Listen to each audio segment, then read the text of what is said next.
Sunrise on the New York Wheel construction site, a recent June Saturday.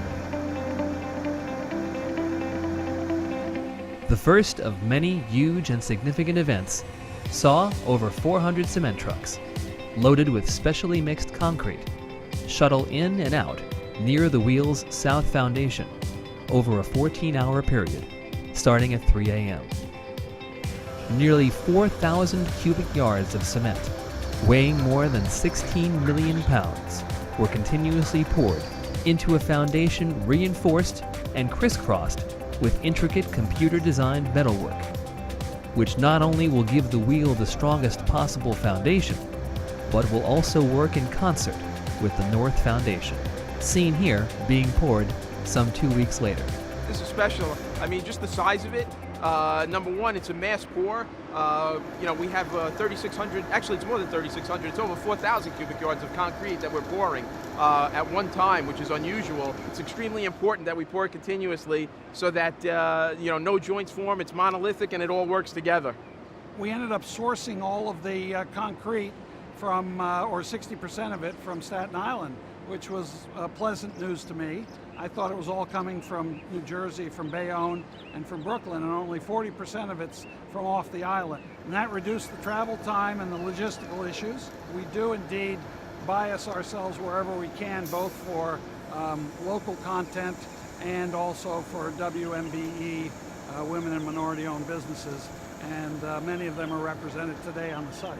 It's nice when you see all the planning come to fruition. We're dumping trucks about every 3 minutes. We're doing 2 trucks per hopper, and we have 3 belts running at once. And then we're trying to create a backlog of trucks. This way they just keep moving.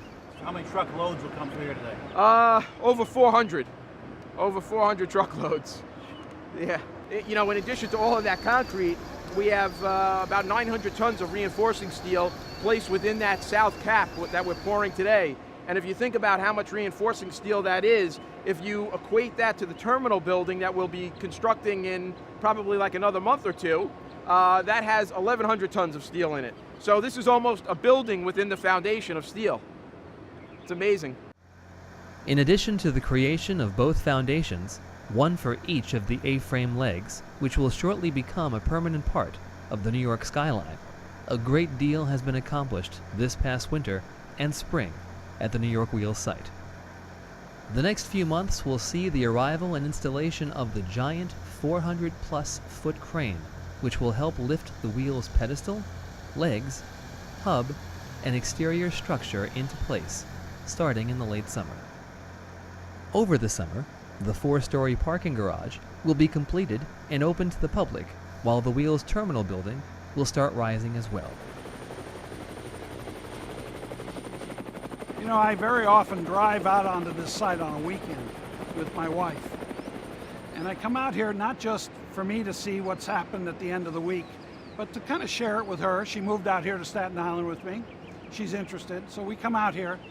And I find myself recently saying, what was I thinking that I could do this? It's so amazingly big and amazingly complicated. So yes, I'm constantly in awe of the physical aspects of this project.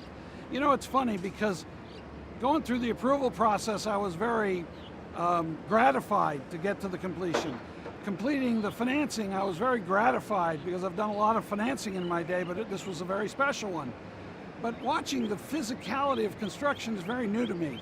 And so yes, it's particularly gratifying, and I do stand in awe of it.